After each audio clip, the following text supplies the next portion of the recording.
In today's video, we're going to have a look at Iran's water bankruptcy and why countries are spying on that specific issue. But before we do that, I very much would like to thank my subscribers.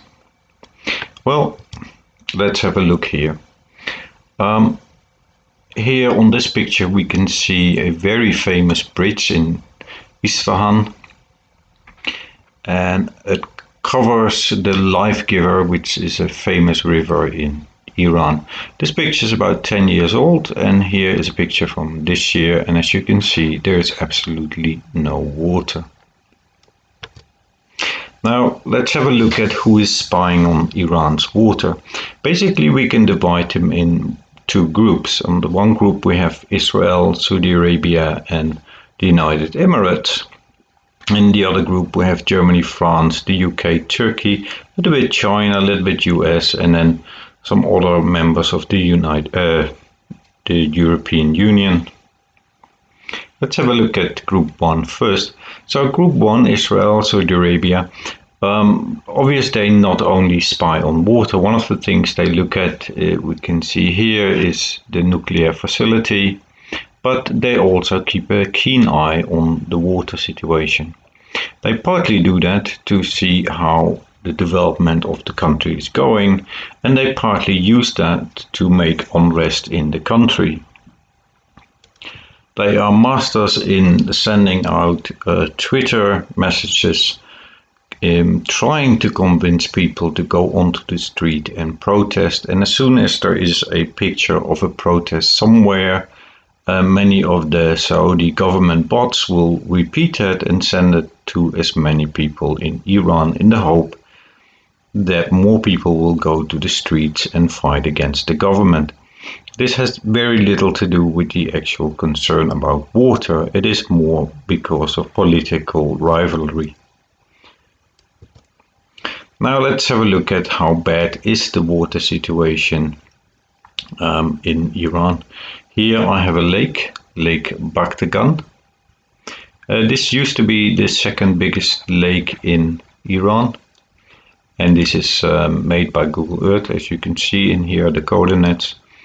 This is 10 years ago, and yeah, this is a picture from this year, and as you can see there is no more lake. There is maybe a little bit of a wet spot here, but the rest is pretty much gone. Let's have a look at a more clear picture. Partly you can see how big the lake is. It's 3,600 square kilometers. It's incredible big. This is 1990 and this is 2005, and in 2005 there was still a little bit here, and the previous picture you could see that's also gone.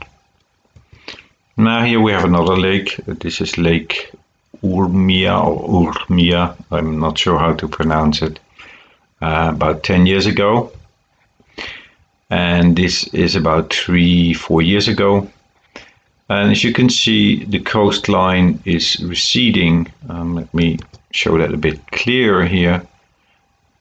This is 12 kilometers.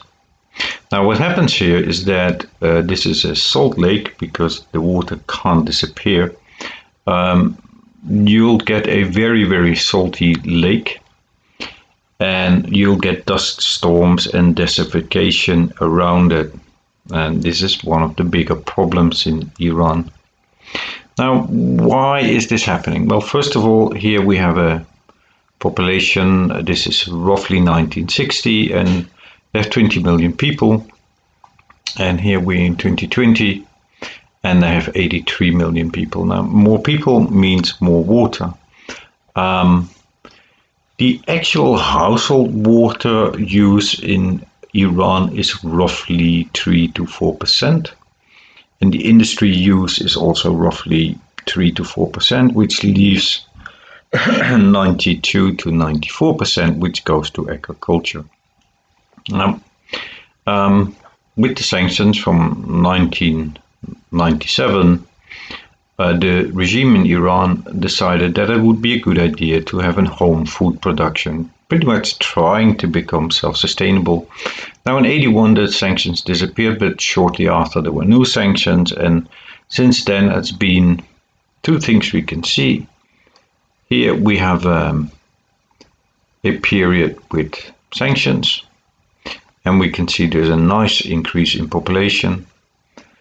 And the other things we can see is that they actually become more or less self-sufficient in food production, but with a tremendous high cost. And that is because they started growing products in the desert or in areas where it absolutely would not be sustainable to do so. And then on top of that, they also chose the wrong products. I'll give a few examples here. Currently, Iran produces 190,000 tons of pistachios. Now, pistachios taste nice. They're also a ridiculous plant to grow, or not to grow. I know people will write to me and say, hey, it's not a plant, it's not. Yeah, it is. Here you can see the water use. 1 kilo of pistachios is about 10,000 liters. Now, you understand that that is absolutely not sustainable. Just to compare it, if you take sheep meat, a sheep, 1 kilo of sheep also uses about 10,000 liters of water. It is therefore pretty much unsustainable to grow this in a country where you do not have enough water. The other thing they're really good at producing is sugarcane. And again, if we look at the list here, see if I can find my mouse. Yep. Sugarcane, the one with the highest water use. A really bad idea. It was introduced by the Americans when the Shah was still there. And the consequences is that you use an insane amount of water for a product that is really not a good idea to have. And then if we look at the map here, you can see the colors here. This is super bad. This is like here, you shouldn't grow anything. If you grow anything in these red areas here, this one, it doesn't make sense. You spend so much water, it will never be in any way productive, and it probably wouldn't even survive. Then we have the lighter red areas. It's just a really bad idea to grow anything there. And then we have the, well, orange areas here. That's just bad. And here we have middle. It's actually not really a good idea, but you can do it. It will survive. And then we have a very few here where it is a good idea to grow things. Now we go a little bit further. We're slowly coming to the end, don't worry. I want to talk a little bit about Professor Parviz Gardivani. He is a professor in human geography and also a desert research person. And in 1951, which is like 70 years ago, he wrote a book about the water problems of Iran. Nobody listened to it. It actually is still for sale on Amazon. A fantastic book, and he already predicted then that things were going pretty bad and that somebody should do something about it. But as with so many scientific works, a few people did read it and that was it. Well, recently he stated that it is expected that there will be about 50 million refugees having to leave Iran if nothing is done about the water situation. And even the government in Iran agrees with that.